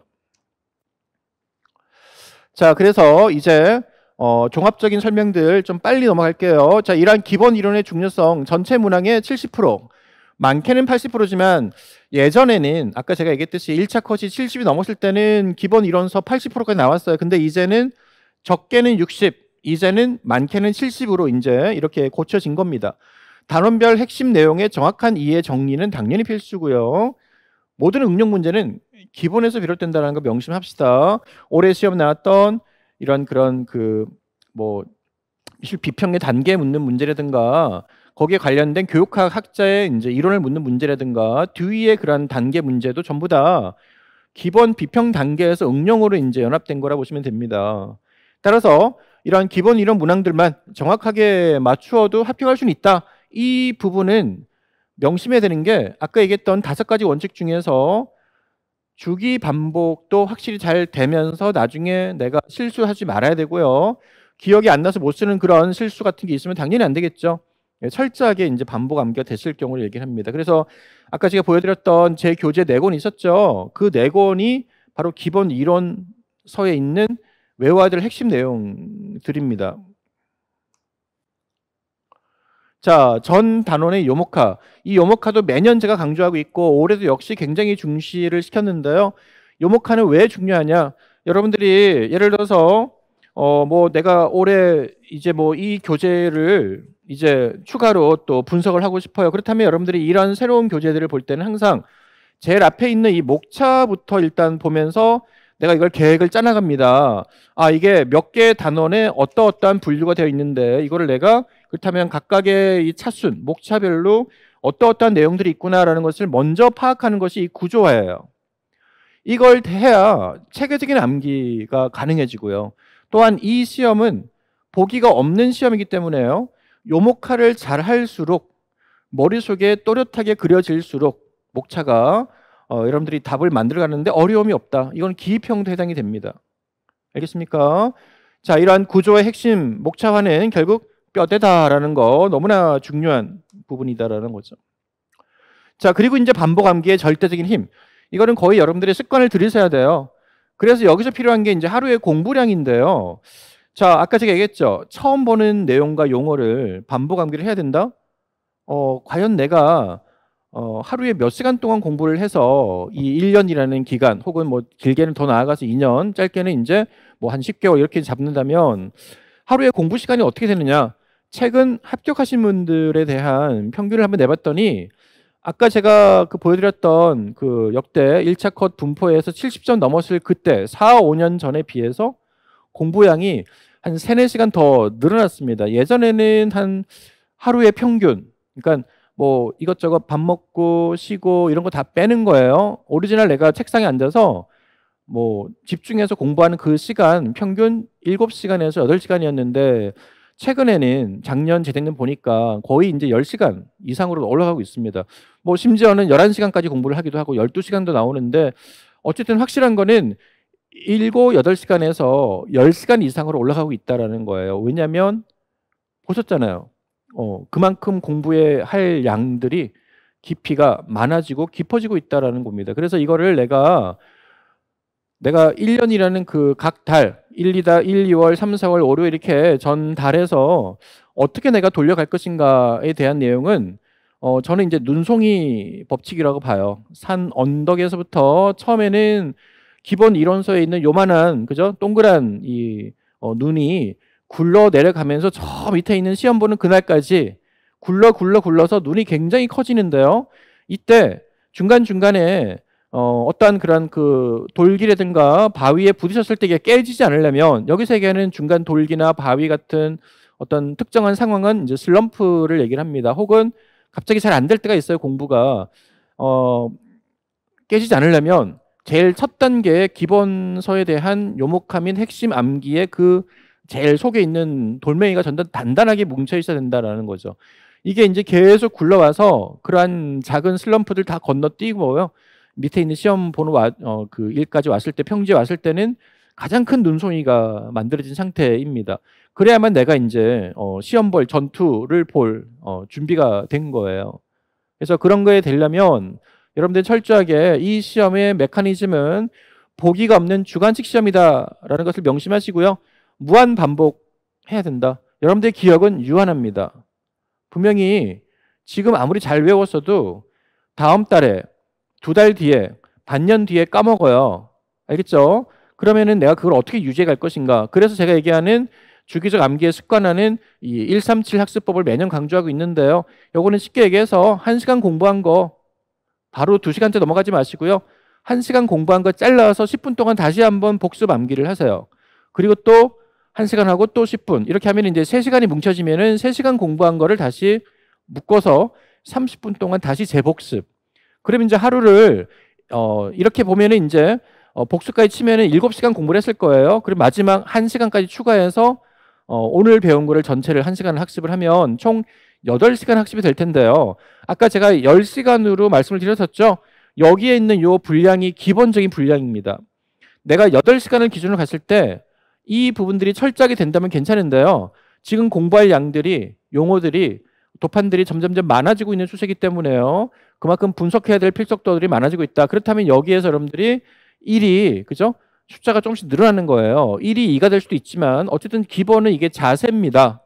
1시간 분량을 꼭 10분 동안 다시 한번 재복습을 하는 이 태도, 오늘 외운, 오늘 정리한 이 7시간 동안 학습량을 다시 최종적으로 1시간 동안 정리하는 이 태도, 그래야만 하루에 내가 같은 내용을 몇 번이나 반복했는지 해를 보시면 4-5번 이상 반복 암기를 한 걸 볼 수가 있고요. 이거는 넓게는 하루, 3일, 일주일이 또 해당이 됩니다. 그렇기 때문에 여러분들은 저 산꼭대기에서부터 굴려 내려온 눈송이가 계속 크게 지식들이 양이 붙어서 어마어마하게 큰, 그리고 단단한 그런 눈송이가 될 때까지 굴려서 지식들이 흩어지지 않게 해야 된다. 그래야만 다음 날 시험 보러 갈 때 내 눈송이는 정말 지식들이 많이 뭉쳐서 튼튼하고 단단하게 된 상태에서 시험을 볼 수가 있다라는 거예요.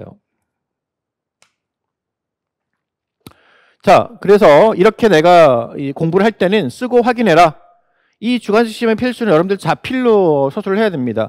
글씨체에 대한 이제 고민 좀 하세요. 너무 악필이신 분, 띄어쓰기 문법적인 거 틀리시는 분들은 우리 공립교사의 기본적인 자질이기 때문에 다시 한번 혹시라도 내가 원고지 작성을 비롯해서 이런 글씨체나 문법이나 띄어쓰기 같은 것들 혹시라도 헷갈린다면 다시 한번 확인하시고, 체계적인 글씨가 돼야 되는데요. 이 문제들은 이제 명확한 답을 요구합니다. 애매한 답이 아니에요. 그렇기 때문에 명료하고 정확하게 논리적으로 적어야 된다. 논리성은 요구한 것을 쓰라는 거예요. 그죠? 자, 첨삭으로 점검을 받아라. 자주 받으세요. 아까 얘기했죠? 시험장과 똑같은 상황을 연출하려면 어쩔 수 없어요. 매주 정해진 시간 동안 정상적인 문제들을 가지고 또 검증된 첨삭을 통해서 자주 받으셔야 됩니다. 그래서 요구하는 그것만 써야 된다라는 것도 굉장히 중요한데요. 올해 특히 요구 자체하고 안 맞는 답들이 있었어요. 칼 채점할 때 그런 것들은 오답 처리를 한다는 거 명심하시고요. 끊임없이 실전 유형을 시험 문제 유형으로 체험을 좀 하는 게 중요하다. 그리고 이제 기출 문제로 예측하자. 올해, 작년, 재작년 매년 그렇습니다만 역대 기출 문제들이 꼭 나오고 있다. 이 확률은 저는 이제 매년 높아진다고 있다고 봐요. 올해도 그동안에 직접 간접적인 기출 문제들의 분포들을 보면 올해 제가 보기에는 50% 이상 나왔어요. 전혀 관련 없는 문제도 있었습니다만 글쎄요, 아주 간접적인 문제들까지 친다면 거의 60-70%까지가 기출 문제들에서 나왔다고 보시면 되겠습니다. 자, 테마별로 기출 문제 흐름을 파악하는 게 중요하다. 그냥 순차적으로 연도별로 보지 마시고요. 파나, 그죠? 그러면 이제 파나가 올해 뭐 나올 거야? 제가 작년에 석파나의 연마 과정을 100% 찍었던 그 문제가 굉장히 난이도 높았죠. 근데 저는 이제 작년에 석파나가 나올 것이라는 거를 예측을 한 것은 파나에 대한 표현 파트 중 파나 파트의 테마별, 파나라는 테마별 기출문제의 흐름을 순차적으로 정리했기 때문에 그게 보이는 거예요. 꼭 그렇게 정리하시기 바랍니다. 그냥 펼쳐놓고 19년도, 20년도 이렇게 보지 마시고요. 그래서 그래야 내가 올해 어떤 게 출제될 것인가를 파악할 수가 있다. 자, 그리고 이제 이런 것들은 마인드맵을 통해서 한번 예상 문제를 대비하는 것도 필요하다라는 말씀을 드리고요. 자, 이제 이러한 5가지 법칙을 철저하게 지킨다면 메타인지 응용을 하면서 나노하라, 나노학습하라는 겁니다. 메타인지는 쉽게 얘기해서 요 3가지 보시면 돼요. 여러분들이 공부하는 것은 인지에 대한 인지예요. 즉, 내가 인지한 학습을 처리하는 과정을 이해하고 인식해야 된다는 건데요.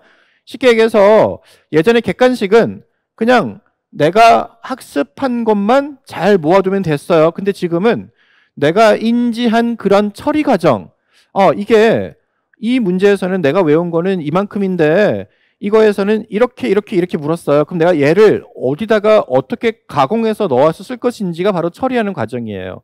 그게 뭡니까? 요구 파악이라는 거죠. 내가 인지한 학습을 처리하는 과정까지도 이해하고 있어야 된다. 요구 파악을 하는 얘기입니다. 또한 그것 때문에 평소에 내가 외운 지식이 어떻게 요구화되었는가를 항상 문제를 보는 습관. 그래서 절대 그냥 인지만 하지 마세요. 책만 놓고 외우지 마시고요. 이 외운 요 내용이 문제로 넣으면 어떻게 나오지? 이걸 항상 생각하거나 아니면 스스로 문제를 만들어 보세요. 그게 자신 없으면 그렇게 문제로 자주 만들어서 시험을 보세요. 그래야만 시험장 가잖아요. 내가 평상시 풀었던 문제하고 비슷하네. 올해 이렇게 얘기를 많이 했잖아요, 여러분들. 그죠? 그럼 이제 거기에 대한 대비가 얼마나 잘 되느냐의 문제라는 거죠. 알겠죠? 그래서 평상시에 내가 안다, 모른다는 것을 정확하게 깨닫고 있어야 된다. 그렇다면 내가 아는 것은 이제 알겠지만 내가 몰랐던 것은 어떻게 해야지 알 수 있는가를 인지를 해야 된다는 거예요. 그리고 이제 마지막으로 나눠 학습하라. 아까 제가 처음에 얘기했던 겁니다. 자, 이런 것까지 되고 나면 자, 이것과 관련된 내용은 무엇인가라는 거예요. 그래서 아까 우리가 이렇게 여러 다방면으로 예측하고 요목하고 교재 정리하고 올해 나올 거야라고까지 했어요. 쓰고 확인했어요. 그러면 요거를 이제 확실히 외웠어요. 그럼 여기와 관련된 내용이 무엇인지 하나의 내용 문제로부터 필독서와 용어사전, 교과서 혹은 필요하면 논문까지도 심층 탐색을 해야 된다. 그래서 심층 탐색을 역시 마찬가지로 또 요목하고 쓰고 확인하고요.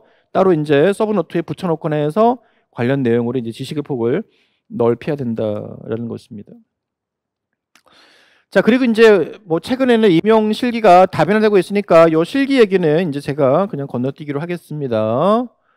자, 이렇게 했을 때 여러분들이 이제 마지막으로 중요한 것은 자, 지금까지는 이제 실질적인 물리적인 학습에 대한 얘기고요. 제가 마지막으로 여러분들에게 좀 하고 싶은 얘기는 의지를 좀 말씀드리고 싶어요. 여러분들이 이제 이 시험이 어떻게 보면 여러분들이 갖고 있는 최종적인 꿈이 될 수 있을 겁니다. 어렸을 때 갖고 있었던 꿈은 상당히 이상적인 꿈이었고요. 이 꿈은 현실적이고 굉장히 물리적인 꿈이에요. 당장 직면해야 될 꿈이라는 거죠. 그래서 보다 더 의지를 철저하게 좀 다지고 가자. 내가 합격을 꼭 할 거야. 라는 절실함이 필요한데요. 이게 공부를 하다 보면 그 절실함이 점점점 와해되고 희미해지고 희석되는 걸 느끼실 겁니다. 그때마다 어떻게든 다시 한번 초심을 잡고 가야 된다. 그래서 의지를 다시 한번 다져라.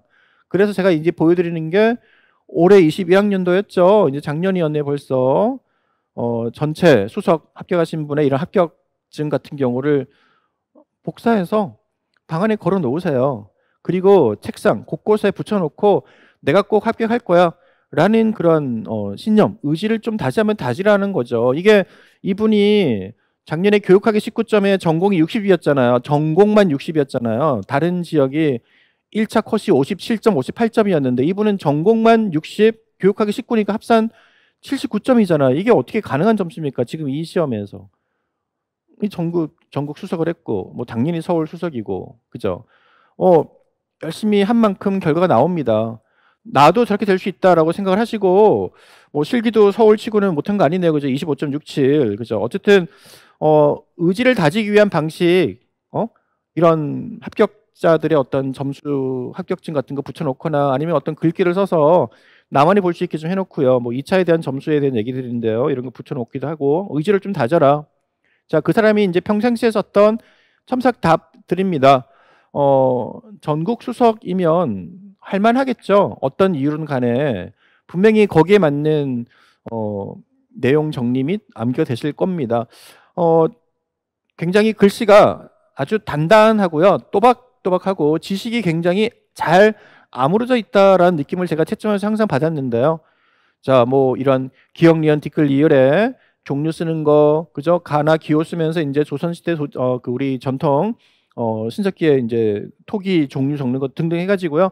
굉장히 요구하는 대로 기본적인 내용표 포함해서 심층적인 내용, 그리고 이렇게 이 서술형에 대한 것들도 양도 충분하고요. 물론 최근 문제 흐름은 서술형 문제가 이렇게 양이 많아지고 있지는 않습니다. 그래서 올해 같은 경우도 이렇게까지 삽입까지 하면서 양을 쓰지 않아도 되는 문제가 대부분이기 때문에 이제 좀 바뀌는 거죠, 뭐 흐름이. 그래서 이분은 이제 워낙 평상시에 많이 외워서 좀 그거를 좀 많이 보여주고자 했던 그런 욕심은 좀 있었어요. 그래서 결국은 틀린 말들이 아니니까 점수를 매겨드렸습니다만, 보시면 아시겠지만 이 첫 부분 원고지형 띄어쓰기에서부터 시작해서 앞뒤 열 정렬하고요. 문법적인 거 글씨 크기 전체적으로 한 3분의 1 정도의 크기로 쓰고 있고, 띄어쓰기 정확하고요. 특히 문장들이 서술형이 맞는 주어, 수어, 관계가 요구에 맞게끔 정확하고 명료하게 쓰고 있는 그런 답이다라는 것을 볼 수가 있습니다. 제가 이제 내년도 공부를 하며 이런 합격하신 분들에 대한 이러한 그 문제들은 평상시에 첨삭 시험지들을 이제 보여드릴 겁니다. 자, 이제 그분의 평상시에 이제 했던 이제 실기인데요. 그냥 참고로만 보세요. 뭐 이런 실기는 여러분들이 더 잘하시는 분도 계실 거고요. 그죠? 뭐 어쨌든 학원에서 이제 가르치는 대로 진행을 했겠지만, 아까 이분이 서울이 이제 25점대가 나왔죠. 발상표현 도판입니다. 그죠? 그리고 평상시에 그렸던 이제 연필 소묘네요.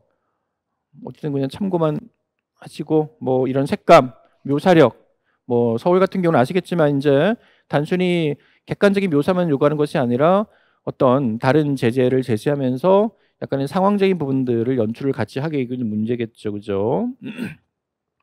자, 또 다른 합격상에 이제 복귀 답안들입니다. 이제 역시 마찬가지로 작년에 합격하신 분들이니까 최근에 이런 분들이 이렇게 적었구나, 합격하신 분들이 평상시에 이렇게 적었구나, 글씨체는 이렇구나라는 것을 한번 확인하시면 되겠고요. 역시 네, 같은 또 서술형 답들입니다. 보시면 이제 이 빈칸들이 좀 넓은데요. 문제 요구가 딱 길게만 요구하는 거 아닐 때는 이렇게 2줄 혹은 2줄 반만 써도 되는 답들이 최근에 굉장히 많아지고 있다라는 것입니다. 자, 역시 올해 합격생의 평소 첨삭에 대한 내용들, 제가 이제 실제 첨삭했던 걸 보여주고 있는데요. 뭐 이렇게 틀린 내용들, 기호 같은 것들, 내용이 틀린 것들에 대해 지적을 하고 있는데, 이 기입형의 중요성과 이런 그 비중이 굉장히 커지기 때문에 여러분들은 특히나 기입형 용어에 대한 정리들을 보다 철저하게 잘 해야겠다라는 것입니다. 지금 계속 이제 합격생들의 평상시 그 서술했던 도판 그 첨삭지를 보여주고 있는데요. 요거는 첨삭하기 직전에 찍어 놓은 것이라서 잘 보시면 공통점들이 있죠. 문장들이 요구하는 대로 간단 명료하지만 핵심 키워드가 다 들어있다. 그리고 이 글자체 자체가요 굉장히 또렷또렷하고요. 절대 어떤 자신만의 좀 약간의 그런 나쁜 글씨체 스타일이 없어요. 누가 봐도 이 글씨다라고 읽어 나가기에 전혀 무리가 없다라는 거죠. 글자 자체의 가독성, 문장 전체의 가독성이 전혀 어색하지 않아야 된다. 물론 문법도 정확합니다. 자, 경기도 합격생 평상시 실기고요. 자, 뭐 경기도는 아시겠지만 작년, 올해까지는 이제 2과목으로 계속 보겠죠. 이 코로나 상황이 이제 어쩔 수 없습니다. 뭐 실기에 대한 것들은 여러분들이 실기 학원에서 보다 잘 가르쳐 주겠지만, 이런 경기도 시험 보신 분들은 특히나 비중이 크기 때문에 수채 같은 경우는 이런 맑은 색감, 그리고 이제 구도, 그리고 이제 어떤 상황, 지금은 정물 수채만 있습니다만 상황에 따른 그러한 연출력들, 창의적인 어떤 구도 및 주제 해석력 같은 거 필요하다. 동량화 역시 마찬가지입니다. 이런 것들은 전부 다 기초 동량화들이에요, 그죠? 이제 경기로 치면은 기초겠죠. 어떤 상황이 들어가기 전 단계에서 인물에 대한 이런 채색하는 모습을 보여주고 있는데, 먹선이라든가 이러한 그 전반적인 어떤 그 선염에 따른 혹은 그룹 채색이든 몰골 채색이든 할 때 기본적으로 딱 어떤 그 핵심적인 운용에 대한 느낌들이 잘 갖춰야 된다. 자, 경기도 하면 또 역시 이런 그 부조 같은 경우도 필요하겠죠. 부조에서의 높낮이, 구체적인 어떤 디테일한 묘사, 주제에 대한 해석. 특히 부조는 지금은 좀 약간씩 미완성으로 좀 보이는 것들도 있습니다만 이게 시간 내에 완성하기는 상당히 힘들어요. 그래서 시점에 대한 평상시 어떤 시점, 주제에 대한 해석, 그리고 형태감이 특히나 경기도는 중요하다라는 것들 명심해야겠습니다. 요건 이제 그 전년도였는데요. 그 전전년도 서울 실기 수석 합격하신 분의 인체입니다. 뭐 굉장히 아주 색감들, 살 색감, 그리고 이제 옷의 검은색의 느낌, 신발의 매끈매끈한 어떤 딱딱한 질감의 느낌들의 어떤 대조, 굉장히 아주 형태 정확하고요. 잘 나와 있네요. 역시 같은 분의 서울 실기 수석하신 분, 뭐 일단 형태감이 다르죠. 그리고 구도에서 확실하게 집중, 그리고 이제 공간감, 그리고 이제 명도 대비와 색상 대비에 따른 어떤 시각을 잡아주는 이런 채색법에 대한 것들이 아주 훌륭합니다. 역시 마찬가지로 동량하고요. 먹선, 굉장히 아주 풍성하죠. 색감이나 구도 완벽하고요. 자, 이제 또 다른 지역에 이제 경남 합격하신 분의 인체, 뭐 지역이 워낙 다양하니까 제가 다양하게 이제 도판들을 가지고 왔어요. 뭐 실기는 여러분들이 워낙 이제 개별적으로 이제 접근을 좀 해야 되기 때문에요. 네. 자, 네, 그 여기까지 일단 전반적인 좀 그 설명을 마치도록 하겠습니다.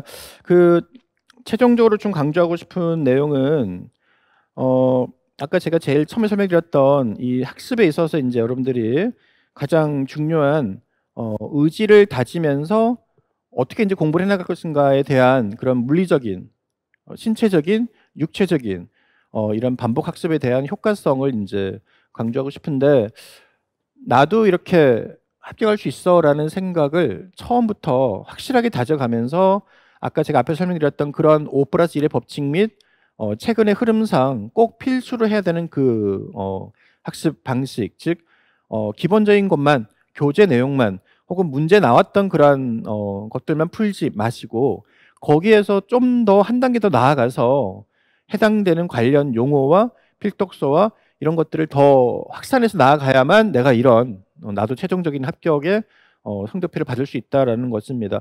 의지의 문제이고요. 실천의 문제라고 봅니다.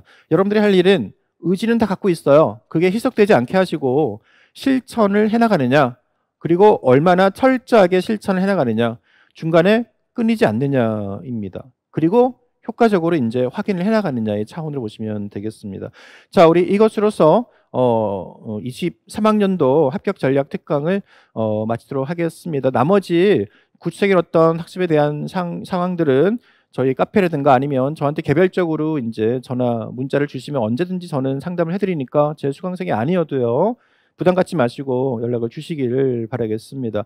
시국이 어렵습니다. 건강 조심하시고 개인 방역 철저히 하시면서 내년도에는 내가 합격자의 명단에 꼭 있을 거야라는 확실한 의지를 가지시고 열심히 해나가시기를 저도 기원해 드리겠습니다. 고맙습니다.